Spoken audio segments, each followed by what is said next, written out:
Teo afaka va ianao? Teo afaka va ianao?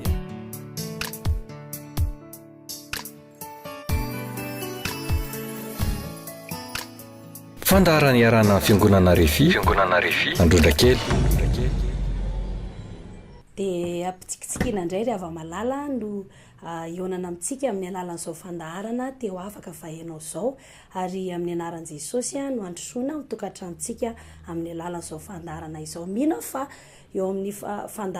fanarahanao ny fandaharana dia Andriamanitra hiasa eo amin'ny fiainanao, hitanao manokana amin'ny alalan'izao fandaharana izao, ary ny tenin'Andriamanitra moa izay zaraina amintsika tsiraray avy dia tena hisiako ny lehibe eo amin'ny fiainantsika, ary hitondra fitahiana, hitondra fahasoavana sy fanafahana ho antsika tsiraray avy. Andeha hivavaka avy hatrany tompoko ho fanombohantsika ny fotoana izany. Ry Andriamanitra avy indrindra mpanao lanitra sy ny tany io, mbola makasitraka anao izay no ny fitahianao amin'izao fotoana izao, raha mbola afaka andre ny afatrao amin'ny alalan'ity fandaharana ity, ary amin'ny alalan'izao onjam-peo, amin'ny alalan'izao televisiona izao. Andriamanitra makasitraka anao izay satria ianao no nitantana anay ahafahana indray mizara ny fahasoavanao, ary ahafahany tsiraray avy naiza toerana misy azy Andriamanitra mandre ary manaraka ny fandaharana. Dia makasitraka anao izay tompo hitany teninao ianao amin'ity androany ity, ary ho tahina izay rehetra manaraka izany amin'ny anaran'i Jesosy. Amen. Andeha aritsika mamaky tenin'Andriamanitra avy hatrany ato amin'ny filazantsara ny Jaona. Ny Jaona 9:1-20 sy 12:20 no vakitsika amin'ny anaran'i Jesosy. Vakitsika ny tenin'Andriamanitra ary. Ny Jaona 9:1-20 sy 12:20. Dia hoy Jesosy tamin'ny Jiosy izay nino azy: raha maharitra mitenika ianareo dia ho mpianatro tokoa, ka ho fantatrareo ny marina, ary ny marina ahafaka anareo tsy ho andevo. Eto moa Jesosy ry havana dia miresaka mikasika ny amin'ny olona voafatotra sy ny marina tokony ho fantatra mba afaka izany. Andeha ho jerentsika ho zaraintsika anankiroa ny fanazavana ny tenin'Andriamanitra eto anatrehantsika amin'izao fotoana izao. Ny tapany voalohany dia ho jerentsika hoe iza ireo olona voafatotra ary iza ny mamatotra azy. Ny tapany faharoa kosa izay toy ny tenin'Andriamanitra tamin'ny heriny ihany hanamafisana amintsika ny karazana famatona anankiray, dia tsy ninona fa ny fanahy-mpanilikilika, ny fanahy-mpanilikilika, mpanamaivana, mpanao tsinotsinona olona, ary ny tokony atao mba tonga antsika ho afaka amin'izany. Ny tapany voalohany tsika ary dia hijery hoe inona iza ireo olona voafatotra. Jesosy Kristy io dia niteny ato amin'le Jaona 9:20 vakitsika teo, izao voalaza ny tenin'Andriamanitra veriko vakina amin'ny anaran'i Jesosy 9:30. Dia hoy Jesosy tamin'ny Jiosy izay nino azy: raha maharitra mitenika ianareo dia ho mpianatro tokoa, ka ho fantatrareo ny marina, ary ny marina afaka anareo tsy ho andevo. Zany hoe reto olona resahan Jesosy reto zany dia olona izay nino nanatrika teo. Zany hoe saika ny akamaroan'ny olona zany ry havana izay nino nilaza fa nino an Jesosy ary resy lahatra nanatrika an Jesosy teo, dia tena voafatotra avokoa ny olona izay nieritreritra fa nanatrika an Jesosy tamin'izany fotoana izany, ary fantatra Jesosy Kristy fa ny olona ao anatin'ny fanandevozana dia voafatotra avokoa. Iza moa no mamatotra ny olona? Ary io zany ry havana dia tsy hoe efa mahafantatra an'Andriamanitra ny olona dia hoe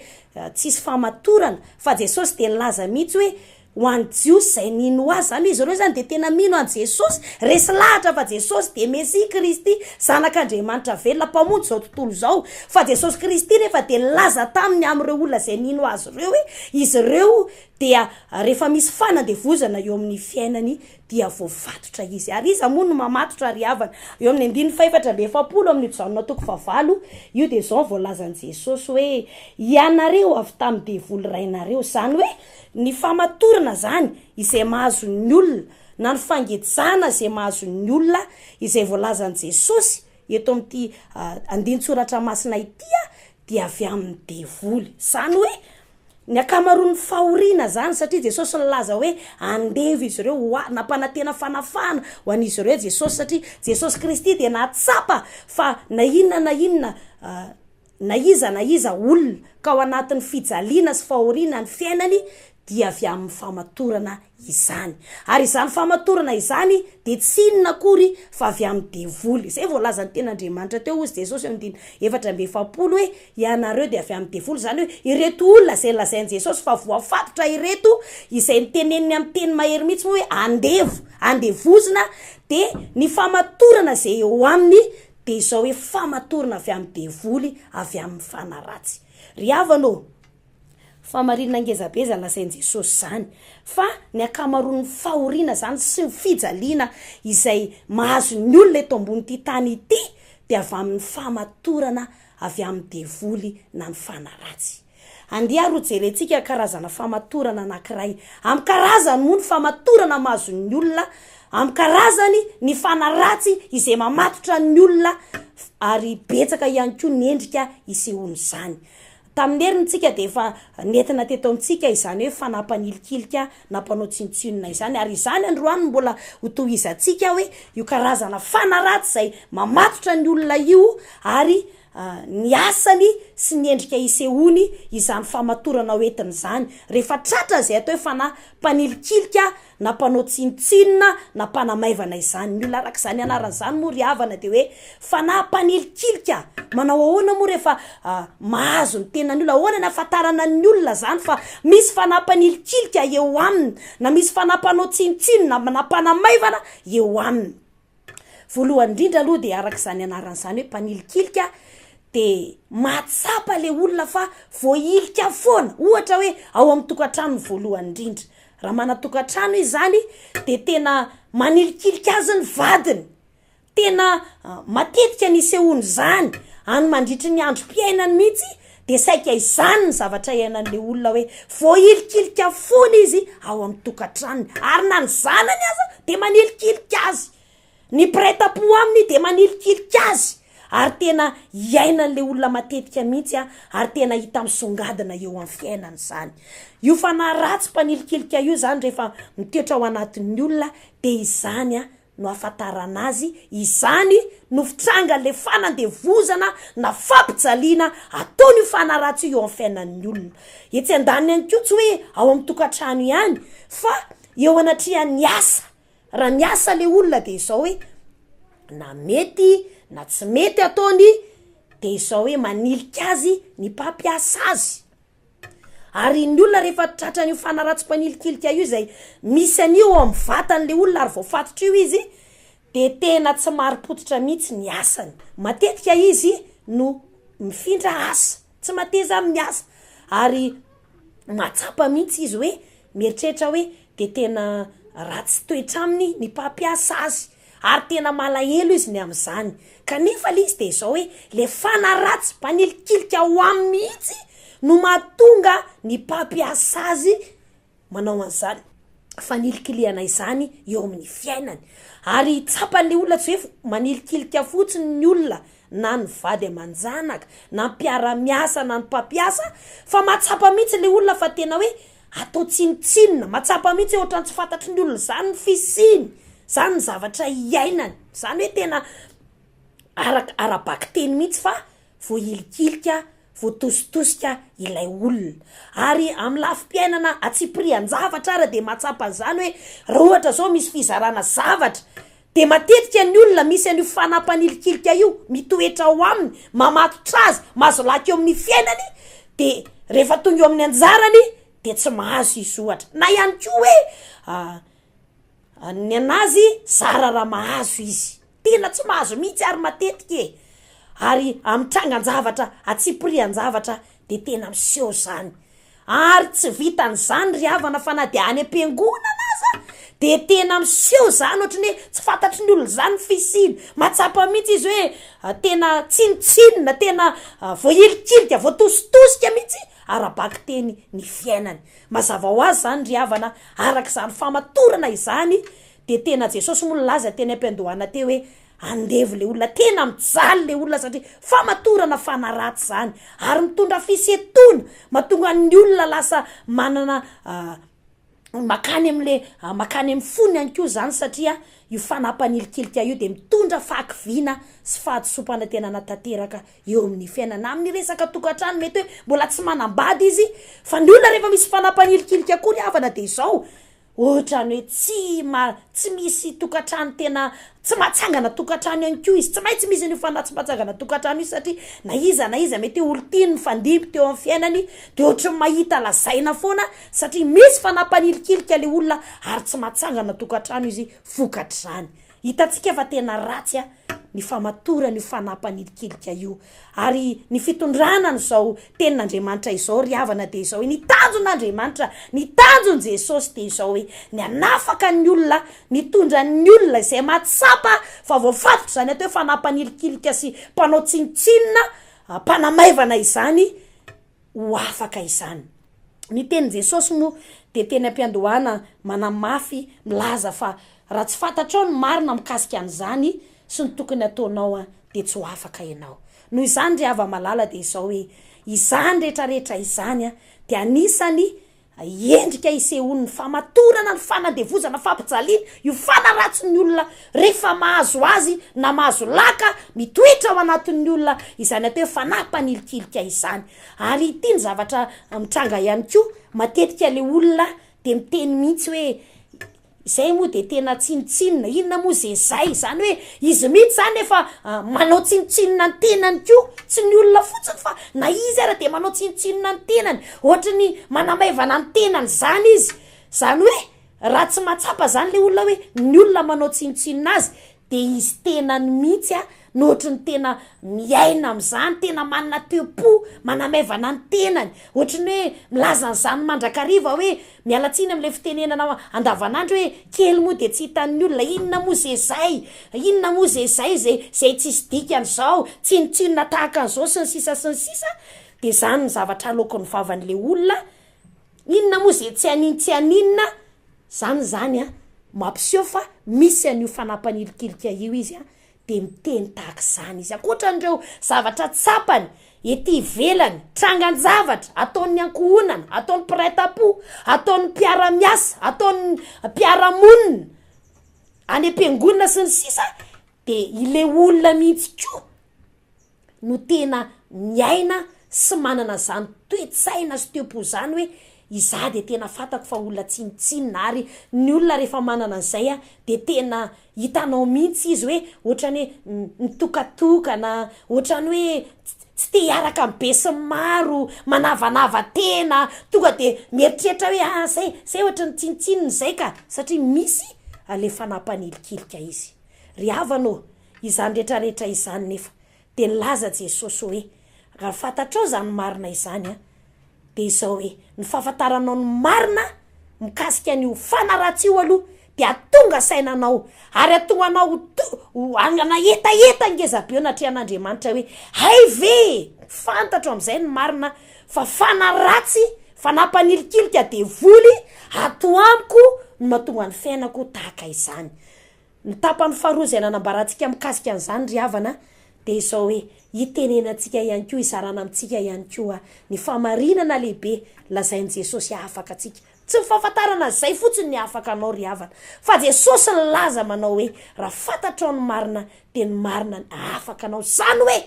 ry hava malalo tsy maintsy mandalo amin'ny fanafahana zay lazain'i Jesosy ny olona izay vao afaka amin'izany fatorany fanaratsy zany na ny fanahy fanilikiliana na ny fanahy-mpanilikilika mpanao tsinitsinina izany. Jesosy Kristy lalaza an'izany hoe raha fantatrareo ny marina afaka anareo tsy andevy de izao hoe tsy maintsy mandalo amin'ny fanafahana ny olona izay ambarany Jesosy vao hiala aminy izany fanaratsy zany tsy ampy fotsiny hoe mino an' Jesosy izy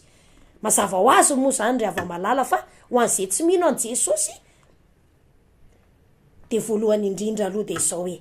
tsy afaka no tonga ao aminy tsy afaka no tanterana ao aminy io fanafahana lazain'i Jesosy io raha tsy mino an' Jesosy izy aloha. Noho izany de izao ry havanao Jesosy Kristy raha nilazan'izany hoe ny fanafahana raha tianao afaka amin'izany fanandevozana izany de izao ny vahaolana arosan'i Jesosy Kristy de izao hoe tsy maintsy manantona ny fanafahana ianao tsy ampy fotsiny hoe za mangetaeta za tena ao anatin'izany famatorany devoly zany na fanafanilokiliana zany ny fiainako fa raha tianao no afaka riavana de izao hoe tsy maintsy mino an Jesosy ianao ary tsy maintsy mandalo ny fanafahana izay lazainy Jesosy ianao riavanao izany indrindra no izao fandarana izao izay itomana ianao satria tena tian'Andriamanitra ianao hitan'Andriamanitra ny fijalianao taona maro tao anatin'izany atao hoe fanangejany satana izany tao anatin'izany atao hoe fatorany fanapanilikilika mpanao tsinotsinona izany ary nieritreretinao ngamba hoe efa zangamba ny ratsy vitana tsy ariavana tsy vitany ratsy io fa fana ratsy zay mamatotra anao ka ny vahaolana zay atorony Jesosy vahaolana zay atorony tenin'Andriamanitra amitsika de izao hoe tsy maintsy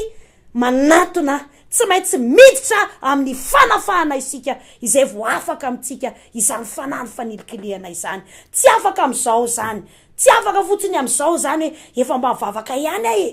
fa ny olona rehefa tsy nandalo fanafahana rehefa tsy niditra tam'izany fanafahana izany izay lazainy Jesosy Kristy riavana de tsy afaka mihitsiny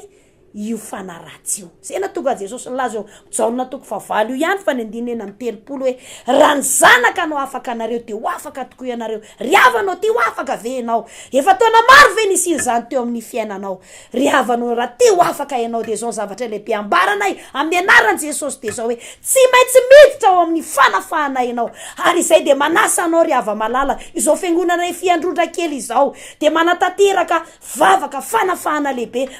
manatateraka fotoam-bavaka lehibe izay arahana fanafahana ny Alahady zao 9 septambra ary ny Alahady 16 septambra ho avy izao de misy fotoam-bavaka izay misy fanafahana lehibe riava malala misy vavaka fanafahana lehibe manavaka ny fanampanilikilika io ary tonga ny fotoanan'Andriamanitra izay anafahana ny fiainanao manasa anao zay amin'ny anaran'i Jesosy raha mijanona any an-trano anao tsy misy fanafahana ao anao ary zay mieritreritra hoe zange efa makany am-piangonana efa tako zao toy izao sy toy izao fa marina ny tenenin'i Jesosy fa na iza mbola manana mbola matsapa fa mijaly eo amin'ny fiainany de andevozina izy mbola misy fanaratsy mamatotra azy eo amin'ny fiainany izany ny fototro fijaliana io fanilikiliana fanaovana tsinotsinona fanamaivanana mampisentolava ny fiainany io riavana no izany de izao hoe manasa anao izay manasa anao Jesosy nataon'Andriamanitra izao fotoana izao mba hamonjena anao nataon'Andriamanitra izao fandarana izao ary io fotoana lehibe amin'ny 9 sy amin'ny 16 io de natao izany mba hanapahana ireo zioka ary atoan'Andriamanitra hitondra fiainana vaovao ny amin'ny tantaranao afaka iovandray ny tantaranao mety hatramin'izay ngamba ianao nieritreritra hoe ary miteny rery angamba ianao tsisy nahita hoe de tena zao foana ve no fiainako hoe tsy ariavana afaka iovan'ny tantaranao afaka hiala aminao zany fatoran'ny fanilikiliana izany indrindra ny laza natonga Jesosy niteny raha fantatrao ny marina de ny marina ny afaka anao tsy ho andivony zany fanilikiliana izany inona ary ny marina fantatrao zao fa fanaratsy ny mamatotra anao inona ny vahaolana inona ny lalana torin'Andriamanitra ivoahanao am'izany fatorany ny hery-maizina nanandivo anao taona maro mety tsy fantatra hoe afrina zay ny fatorany nipetrahany zao teo amin'ny fiainanao izao ny vahaolana torin'i Jesosy tsy maintsy miditra amin'ny fanafahana lehibe atao amin'i Jesosy ianao ary zay mpanompon'Andriamanitra am'izao fiangonana izao izay mpanompon'Andriamanitra irak'Andriamanitra natsoan'Andriamanitra riavana de zao hoe vonina izay natateraka ny tenin'i Jesosy anao zany fanafahana zany eo amin'ny fiainanao manasa anao zay fiangonana RHEFI Androndrakely ho tonga ianao ny fotoam-bavaka moa de manomboka amin'ny 7 ny maraina amin'ny 5 amin'ny 1:10 ary amin'ny 2 sasany amboary ny programanao tongava manatona ny fotoam-bavaka tongava riavana fa amin'ny fotoana io sy afahantsika mivavaka ary ao anatin'ny fotoam-bavaka lehibe io de misy ny fanafahana lehibe zay nampanantenain'i Jesosy atao amin'ity Jaona toko fahavalo zay ambara amintsika ity misy fanafahana lehibe ao ary lazaiko aminao amin'ny anaran'i Jesosy hoe maro ny olona nefa nandray zany fanafahana izany tena maro ny olona ary mbola tsy taraiky ianao fa mbola misy anjara anao riavana no izany de izao hoe aza mieritreritra hoe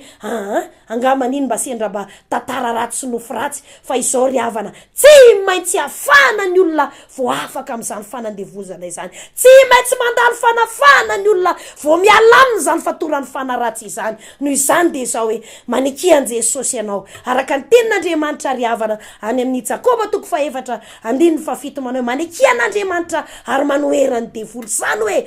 tominay ianao anaiky an'Andriamanitra, tominay ianao anatona an'Andriamanitra ary ao anatin'izany vavaka izay itomanay ianao anatona an'Andriamanitra, anatona Jesosy izany de tsy hijanona amin'izay fotsiny fa tena izy fanafahana mahery vaika aho zay anapatapaka anongotra reo hery maizina izay namatotra ny fiainanao, tsy anganonganona rirarira ry havana, velona Jesosy ary izao hoe betsaka nefa niovany tantaram-piainany ary ianao ihany koa de izao hoe anisan'le tena tiany Jesosy ianao, anisan'le tena Andriamanitra ianao ho afaka amin'izany fangejana izany. Ry hava malalo betsaka ny olona, misy olona anankiray izay zao izay tsapako hoe tena anisan'ny olona nisy fanilikiliana izy. Ahoana moa natonga zany fanilikiliana izany? Mbola kely izy teo amin'ny 5 de nisaraka ny ray aman-dreniny, ary rehefa saraka ny ray aman-dreniny lasa ny reniny nanambady olo-kafa de ny rainy sy ny bebeany no nitaiza azy. Teo zany de efa niseho fanilikiliana, nandeha ny fotoana de hitantaratra nefa lehibe io ankizy io satria anisany atao hoe tovavy tanora izay ipino amin'izao fotoana izao izay endreketana ato amin'izao fiangonana izao zany, ary tena natsapa mihitsy izy teo amin'ny fiainany hoe tamin'ny zavatra nataony na tany amin'ny fianarana de tena ohatrany hoe ozy fitentsika misy vitan-dratsy ve, fa rehefa tonga eo amin'le torony raha nianatra izy nanala fanadinana de sendra mpampianatra izay niala mpampianatra zay tsara tao am-pianarana, rehefa tonga ny torony anala baka fa lasa mpampianatra banga ny mpampianatra tao mazava ho azy fa tsy afaka izy. Nandeha ndraiky io nandeha ny fotoana manaraka indray mbola efa afaka baka soma tsara ihany moa izy, fa taorianan'izay de niakatra tamin'ny ambaratonga ambony de tena nitranga mihitsy hoe tsy afaka izy, tena nisy fanilikiliana foana, tena nisy zavatra maro nitranga teo amin'izany fianarana zany ary tsy vitan'izany farany nandeha nitady asa izy, ny olona niaraka taminy voaray daholy fa izy tsy voaray. Tena natona anay izy teniteny manao hoe tena za pastera tena misy fanahy-mpanilikilika, ary rehefa nitantara tamin'ny tsipirian'ny fiainana izy de tsy salasalana fa tena misy an'izany izy satria voakely izy, voazaza amin'ony izy de ny reniny aloha nanilika azy. Ainao tsara zany atao hoe reny zany tena tia zanaka zany, kanefa de tsy nampaninina an'le reniny saraka tamin'le vadiny de nandeha nanambady olona hafa ary nariny io zanany kely io, tany zany de faseo ary teo anatrian'izay de hitanao hoe ny fiainany zay tantarainy moa ambara amin'ny tsipiriany hoe tena ohatrany hoe malahelohelo izy, matsapa hoe ohatrany orooro zany izy satria tsy moro zany hoe nariny reniny teraka, tsy nariny rainy teraka fa ny reniny teraka mihitsy no naniliky, tsy nampaninina azy mihitsy zany. Izao nefa zavatra lehibe izay sorana an'Andriamanitra ry havana, rehefa tonga izy nanatona ny fiangonana, nanatona fotoam-bavaka zay nitanterahanay ary tao anatin'izany de tanterahana tamin'ny fanafahana lehibe de izao zavatra nitranga hoe tena maro hery maizina izay nivoaka tao aminy, izay niongotra teo aminy de izao hoe azo tsapaitanana ny fiainana ankehitriny ry havana, fa niova ny tantaram-piainany, nanomboka nahita asa tsara izy, nanomboka nandeha tsara am'izay ny fiainany izany. Ry havanao mbola misy vahaolana ho an'ny fiainatsika izay matsapa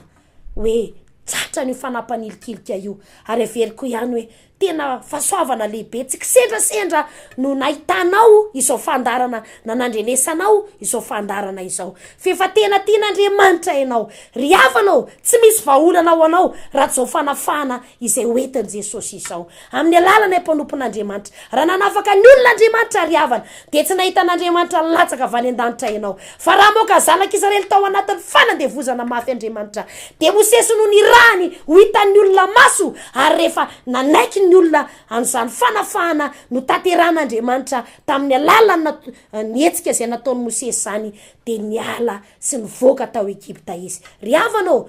niteny aminao ny mpanompon'Andriamanitra androany, mitondra aminao ny afatra Andriamanitra eto amin'izao fandarana izao, ary maro ny tenin'Andriamanitra zay efa zaraina eto, ary maro ihany koa ny fahasoavana zay zaraina eto. Io tsy mifidy, mety tsy haiko inona ny toerana misy anao amin'ny fivavahana na amin'ny toera amin'ny fiangonana, tsy masakana izany fa de nio tsara ny tenanao fa raha tsapanao fa mbola andevy ianao araka ny teny Jesosy de tsy salasalana zany fa mbola voafatotra ianao mbola voafatotry ny fana ratsy satria zany fanandevozana misy eo amin'ny fiainanao zany de tsy tonga ho azy fa avy amin'ny famatorana avy amin'ny fangejany ny fana ratsy ary anisan'izany io fanafanikiliana zay voaboazana tamintsika menakavy io ry havana noho izany de izao hoe manasa anao zay na ray aman-dreny lehilahy ianao na ray aman-dreny vehivavy ianao na tanora zazalahy ianao na tanora zazavavy ianao na akizy ianao izay efa matsapany zany satria na de mbola akizy ara de efa betsaka ny aran'izany fanahy-mpanilikilika izany ary tena miseho sady zany amin'ny fahazazana noho izany de manasa anao zay tongava ianao fa tena fotoana lehibe fitiavan'Andriamanitra anao manokana izany anasanatsika rehetra mo io fotoana spesiala io na hoe fotoana manokana izany hoe fotoam-bavaka lehibe ao afahatsika manatona an Jesosy ary tsy vitan'izay fa tena anatanteraka io tenin Jesosy hoe fanafahana zay mitondra ny olona ho amin'izany hoe fanasorana ny fatorana sy mifangejany satana izany ka hiala amin'izany atao hoe fanandevozana izany izy zay fanahy fanilikiliana mo no tena tsindrina amin'io fotoana io fanahy fanilikiliana no tena hoahirika no tena ho roahina ho tena ho afahana amin'ny olona ary tsy afaka ny ala amin'ny fiainatsika izany tsindrina ihany raha tsy mandalo fanafahana izika marina ny tenin Jesosy raha tsy mandalo fanafahana ny olona tsy ho afaka amin'izany fanandevozana izany araka ny tenin Jesosy fa ny fanafahana ozy ny manafaka anao tsy ho andevo izany ry havanao etiam-pamarana na sady de izao hoe mampahery anao amin'ny anaran'i Jesosy mety tsy indray mandeha tamin'ny heriny zao de fa nampaherezana izany tsika amin'ity androany ity ihany koa de mbola tonga ny antsoantson'Andriamanitra aminao satria nano antony tsy noho ny amin'ny hafa fa noho ny aminao manokana de tena nataon'Andriamanitra izao fandarina izao de voninahitra ho an'Andriamanitra ry hava malala de manatena izahay fa ianao de tsy ianona fotsiny andriandry anana aretina ianao na ijanonjanona fotsiny amin'ny fanandevozana ary zao zavatra lehibe zay tiako tsindrina de izao ny olona ry havana rehefa te ho sitrana tsy te ho faty ny olona fa te ho afaka amin'izany fangejana sy fahoriana izany de tsy manontany ny hafa tsaroa fa tompona ndraikitra ny amin'ny fiainanao ianao tsy afaka kinao amin'ny hafa ny fiainanao hoe ahoana iza reny mba ho namako hoe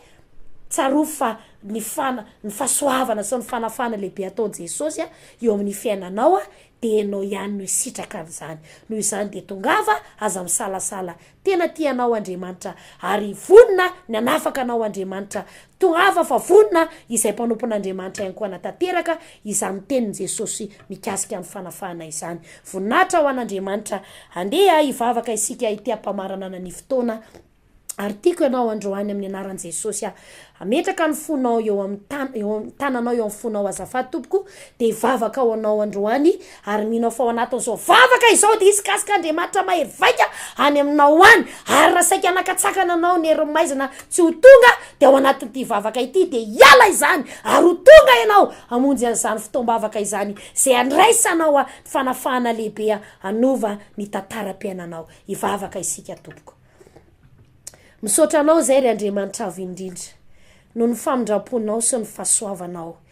ny amin'izao fotoana izao zay nafahanay nandre izany fahamarinana izany mikasika ny teninao Jesosy tena tsara ianao tsara amin'ny olona ianao ary tena tian'ny olona misaotra anao any amin'ireo olona maro zay nandre izao fandarana izao ary ihany koa hoe mangetaeta no afaka tompo mamindrafo aminy amin'ny anaran'i Jesosy ny vavahako azy ikasikasy ny herinao amin'izao fotoana izao ninona sakana ninona fanelingelena fisalasalana de arodako amin'ny anaran'i Jesosy miala amin'ny anaran'i Jesosy Kristy ninona koa fanilikiliana mbola eo amin'ny fiainan'ny olona miala izany amin'ny anaran'i Jesosy miala izany amin'ny anaran'i Jesosy manonona androany fanafahana amin'izay rehetra miaino sy manaraka izao fandarana izao de misaotra tompo fa mikasika ny olona rehetra ianao amin'ny anaran'i Jesosy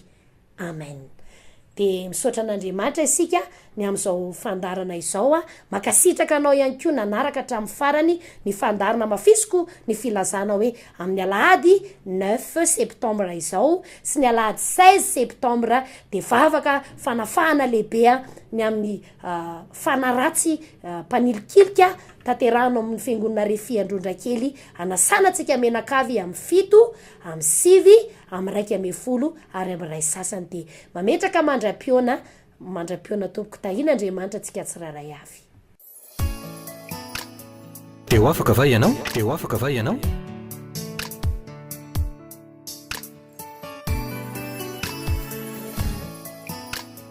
Fandaharana iarana fiangonana RHEFI Androndrakely.